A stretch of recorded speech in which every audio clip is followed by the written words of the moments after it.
Robert, as of this month, you are dismissed. You were so close to retiring, so it's unfortunate, isn't it? I accepted the slip of paper from Manager Sarah, completely bewildered. The document bore the president's seal firmly stamped on it and read dismissal notice in huge letters. She started bragging, "Why?" when I asked her why. "Naturally, due to your complete incompetence. After consulting with the president about the previous occurrences and your actions, even though he appeared a little unhappy, he decided to fire you." I hung my head in amazement as I glanced at the notice of dismissal. "I'm finally relieved to get rid of a useless person like you," she said. "Starting today, I've made arrangements for you to use the remaining vacation days, so get your belongings and head out. The company is ruined by incompetence." I started to release all the tensions I had been holding inside at that very moment. Comprehensive. Then, I'm going to leave. Thank you for the lesson, and bye for now. I then started packing my belongings rapidly in front of Manager Sarah. I promised to get revenge in private when I got home. Robert Johnson, I'm 62 years old. I'm currently employed at Fine Beverage Co., a small beverage firm, as a section chief in the sales department. I've been apathetic toward most things since I was a little child, cruising through life without enthusiasm. On the suggestion of my parents, I attended lessons at a nearby university during my school years and then returned home for 4 years without becoming involved in any clubs. I didn't have a specific position in mind when I started my job search, so I applied to any company that attracted my attention and eventually heard from one of them with a job offer. I'm still employed at Fine Beverage Co., which was that company. I was placed in the sales department when I first joined the company after graduating from college, where I picked up skills from my more experienced colleagues. I was first very eager to learn the job and got dissatisfied with it every day because it involved a lot of boring work. But as I grew accustomed to the work, I felt a spark that I had never felt before, and I started to take an active part in my tasks. I earned my colleagues' trust by going out of my way to visit numerous businesses and meticulously finishing administrative work. As a result, I continuously ranked at the top of my sales performance. When I realized that this spark was really a sense of contentment, I became incredibly engaged in my profession and eagerly anticipated arriving at the office each morning, savoring every moment. I finally gained the respect of my peers and juniors as a talented worker as I kept up my good work, and I received praise from my bosses. I married a woman I worked with a few years later, and the following year our son David was born. I had gone from being apathetic toward most things to being able to find happiness and fulfillment at work and at home. I made the decision to put in a lot of effort to pay Fine Beverage Co.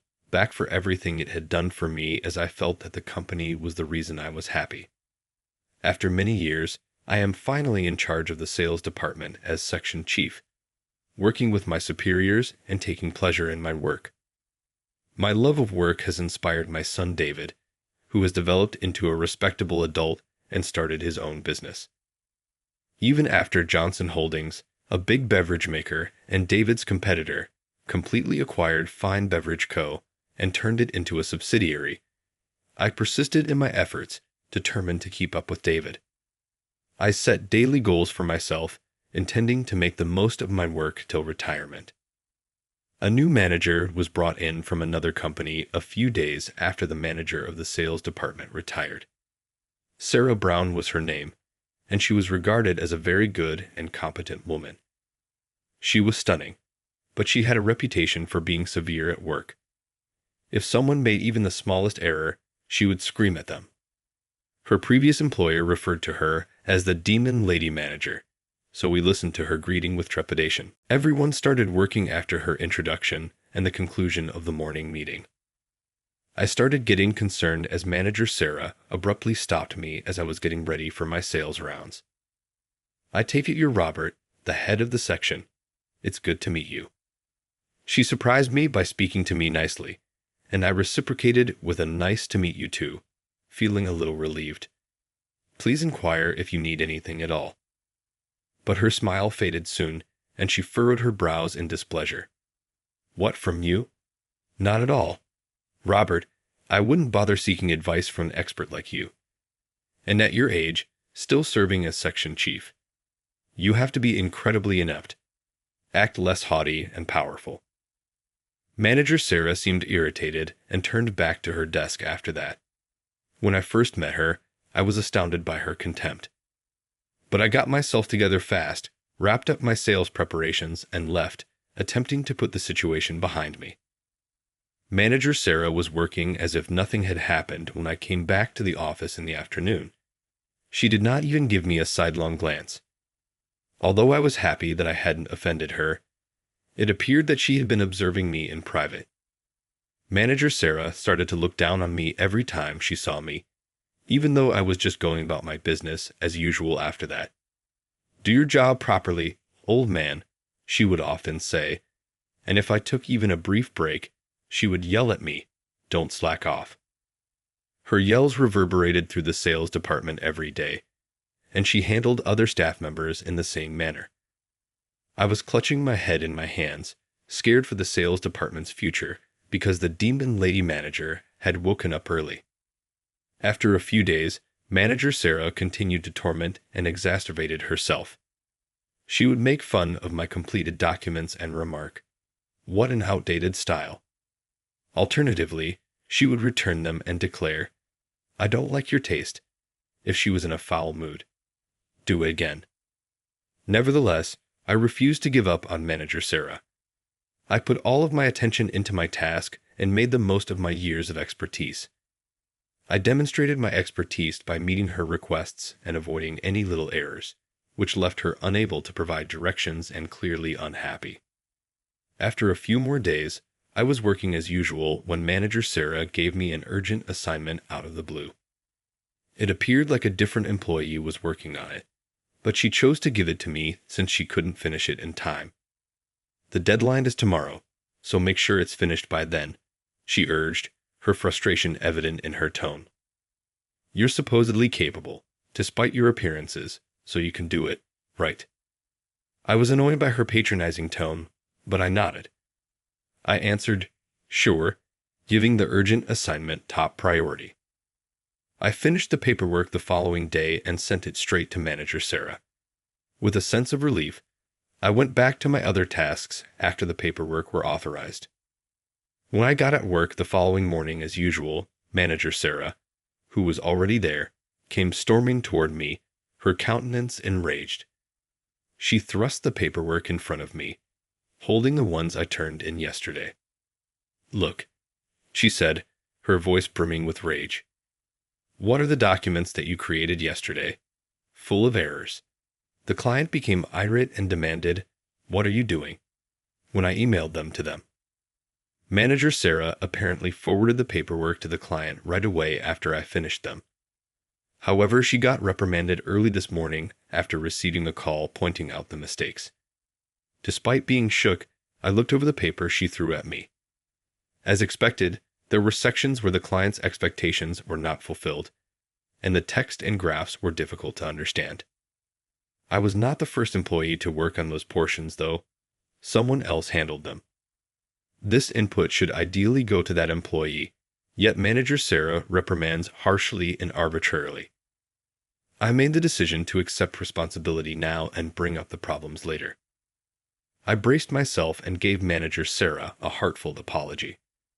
She immediately began to smirk and barraged him with insults. You're unable of even managing this basic task? You truly lack competence. Pointless.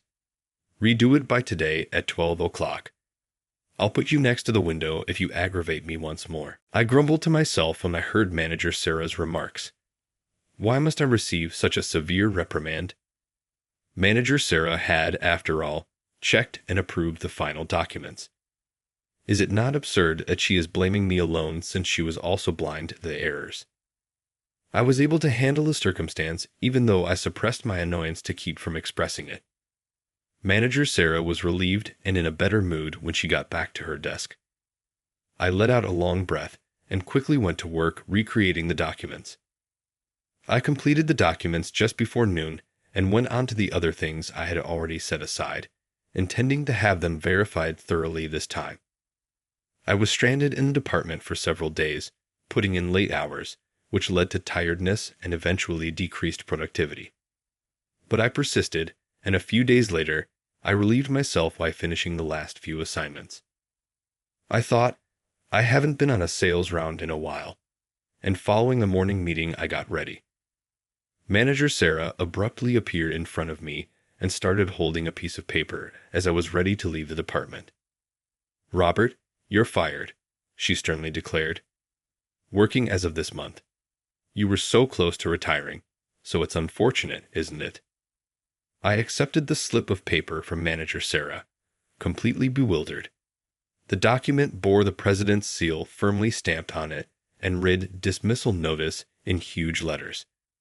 The office was in disarray, and the nearby employees who had heard could not conceal their shock either. "Why am I being fired?" Perplexed, I asked. Her boasting started. "Why?" "Of course, because you're completely incompetent. I informed the president about the recent occurrences and your actions. Though he did so regretfully, he chose to fire you." She clarified that she had enraged the client by alerting the president to the errors in the paperwork I had turned in. She also said that I had been unmotivated and that I had become weary from working overtime, which had decreased my efficiency. The president took her word for it and chose to terminate me after considering her arguments.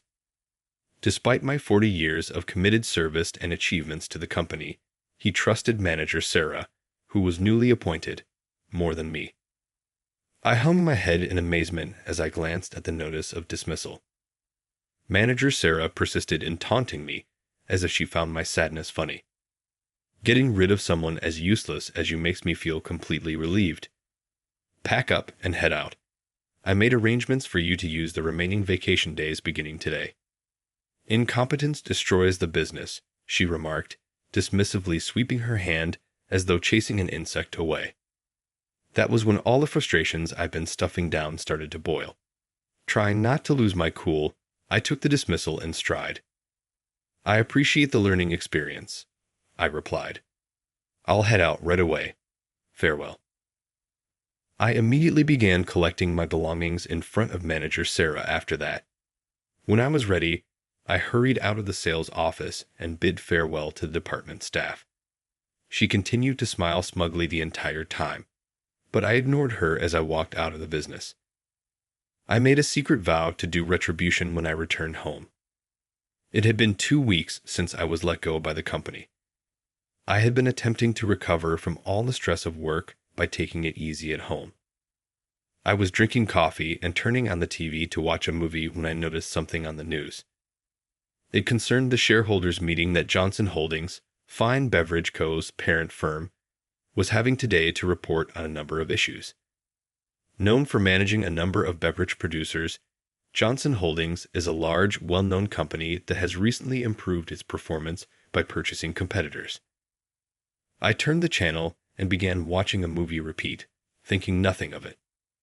My phone rang unexpectedly just as I was about to take a break and head out to eat after viewing 2 movies. I answered even though it was an unknown number since I felt like I knew who it was. It was Manager Sarah, just as I had suspected. "What is happening? You took action, didn't you?" She spat vehemently. She was so enraged and upset that she ignored my correction and began outlining the circumstances herself. Today, Manager Sarah was present at the shareholders' meeting when she heard the Johnson Holdings representatives report. Midway through, they particularly addressed Manager Sarah and announced her firing, shifting the conversation to Fine Beverage Co. "Why are you calling me about this?" I inquired on purpose. Angrily, Manager Sarah went right to the point. "Avoid being a moron. David Johnson, your son, is the Johnson Holdings representative."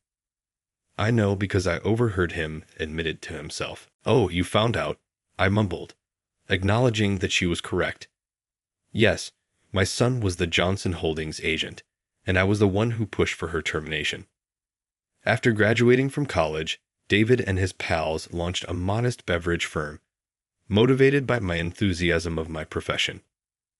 He had a remarkable ability for handling sales, attracting clients, and creating well-liked products and aggressively marketing them. The company surprised everyone with its early success as it evolved into a huge corporation. For a while, it even became a popular issue on television. David kept building his company quickly, starting a number of affiliated businesses and turning the main office into a holding company. He had been boosting his earnings lately by acquiring competitors' businesses and absorbing them into his own. David had spoken with me directly a few months prior to manager Sarah's relocation regarding the acquisition of Fine Beverage Co. "Dad, sales for your company are doing fairly well. I would adore for our business to purchase it. How do you feel?" I was totally in favor of his suggestion. David made the decision to move through with the acquisition right away, and Fine Beverage Co. joined Johnson Holdings as a subsidiary a month later with the approval of the president at the time. I had to put up with manager Sarah's incessant taunts and insults after her appointment, and every time I became frustrated, I would always vent to David. I clarified that the other staff members were working in terror and were receiving the same treatment. David promised to take care of it right away. I told David what had transpired over the phone the day I got fired. I described how the president had betrayed me and how manager Sarah had set me up.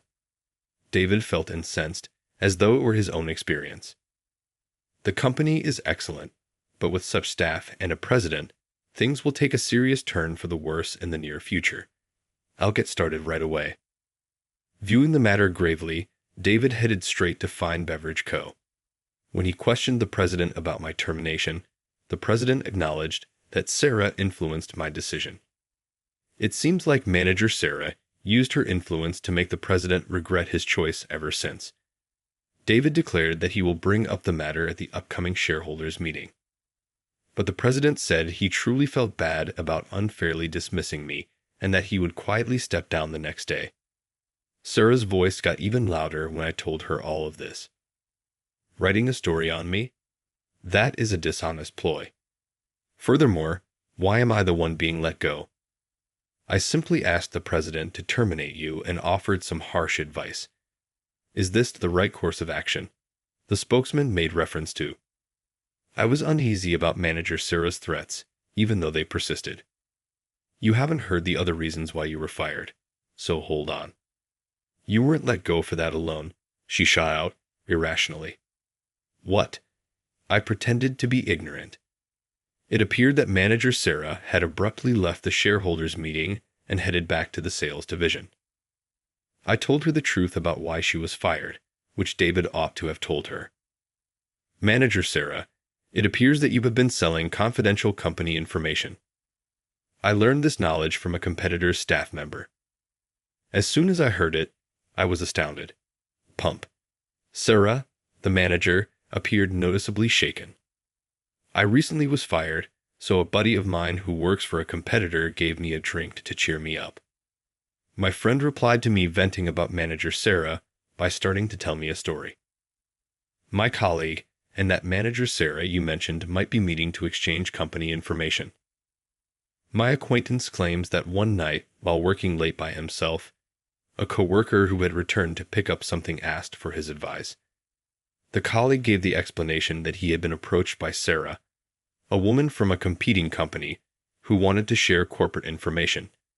They began exchanging information when he was convinced to change his mind at first. Their relationship developed over time to involve financial transactions, which put them in a position from which they could not withdraw. They wouldn't be fired if the company found out they were exchanging information. When they were alone, the colleague confided in my pal because they felt imprisoned. As soon as I heard this, I knew it had to be manager Sarah, so I enlisted the assistance of my friend and his colleague to help collect proof. After examining the captured images and audio, it became evident that she was the one responsible. On the day I was fired, I had told David about all of this. I take it that the shareholders' meeting is still going on. David is undoubtedly in the middle of telling everyone there about all of your transgressions. I continued, partially in an attempt to frighten her. I also handed over the photo and audio evidence, so by now, everyone is probably desperately searching for you. Sarah, the manager, was clearly rattled. David was supposed to confront her and reveal her wrongdoings to the public following the shareholders' meeting. But she couldn't take the mood and her rage at me after learning who David was, and that he had dismissed her, so she stormed out in the middle. Nevertheless, her absence had little effect on the plan. The meeting was obviously coming to an end given the time, and the directors were probably hoping she would grasp the problem. Manager Sarah spoke in a pleasant, enticing tone, just as I was grinning with satisfaction.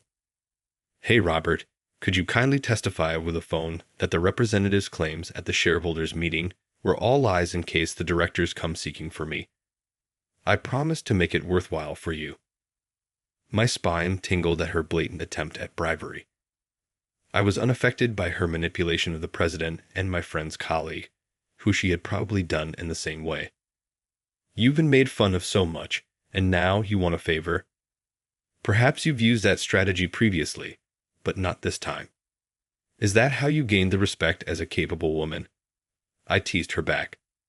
"That's not true." Manager Sarah angrily cried out in response. "My advancement has always been based solely on my own abilities. Please don't undervalue me just because you're an elderly man who was let go." Her location may have been revealed by her loud voice because voices, presumably the directors, could be heard behind her. "Manager Sarah, please come right now to the president's office. The information trading issue that was brought up at the shareholders' meeting has to be discussed. Johnson, the president, is also in wait." Manager Sarah tried valiantly to establish she was innocent despite her panic.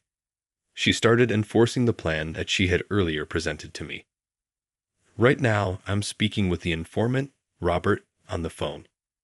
He claims that every piece of information about me is false. He's going to testify immediately, so pay close attention." She puts her phone on speaker and adjusts the level so that the entire department can hear me. "You know what to do now, Robert, don't you? Testify as we already discussed. I feel like I'm being asked to testify that everything was a lie by Manager Sarah. Who will heed such orders?" I just opened up and started talking. "Yes, everything of President Johnson's remarks during the shareholders' meeting are accurate. I personally gathered the evidence, thus there are no errors." Manager Sarah erupted in a fit of rage following my testimony. "What are you saying? It isn't what we decided upon. Is it impossible for you to do as your manager says? Attest, you worthless moron, that it was a falsehood. You're not my manager anymore, and there was never an arrangement to testify conveniently. Regarding being ineffective, I think I've been fairly successful at cornering you in this way. How do you feel?" She let out another frustrated scream as I quickly reacted. After hearing my evidence and Manager Sarah's harsh comments, the executives quickly put Manager Sarah under restraint, escorted her to the president's office, and ended the call. I let the call end, took a big breath, and headed outside to eat the dinner I had been missing. Later on, I found out that David and the executives had questioned Manager Sarah in depth over her wrongdoings, but she had adamantly denied all of them. Since nothing came of this, David interviewed the person who was directly involved, my friend's colleague, and carried out an internal investigation. Manager Sarah had been spotted by a few staff members meeting with my friend's colleague. The coworker also admitted everything, which prompted criminal complaints from both businesses. After being detained for embezzlement, Manager Sarah and the colleague of my buddy were sentenced to prison. The coworker was dismissed while incarcerated, was sued for damages, and is currently working a part-time job to pay off his debts over time. In a similar vein, Manager Sarah lost her job and was hit with a big damages suit. After her release, she made an effort to find a new employment, but she was unsuccessful because of the scandal's extensive media publicity. She tried to start taking on night jobs in an effort to pay off her debt more rapidly, but she was turned down everywhere because of her advanced age. She was almost 50. In the end, She took a job as a cashier at a restaurant at night and a supermarket by day. But the scandal was well known even there. Narratives about her using seduction to trade information, verbally assaulting staff, and being firmly brought down by a subordinate she had denigrated went viral. This must have been a living misery for a proud person like Sarah, yet she was unable to give up. She put up with it since she had to pay back her loan as quickly as possible, and she still works hard now. Regarding myself, David set up my return to the company following Sarah's incarceration, and I worked there until my retirement. It was also determined that I would replace Sarah as manager, and I'm currently trying my hardest to guide the staff. Johnson Holdings appointed a new female president to fill the void left by the outgoing president. The newly appointed president is very skilled and genuinely concerned for the staff. She will, in my opinion, greatly expand Finding Beverage Co. I want to help the company behind the scenes even if I won't be able to personally witness its progress because I'll be retiring in a few years. I plan to use my remaining time to make as big of an impact as I can for the benefit of the firm and the future generation.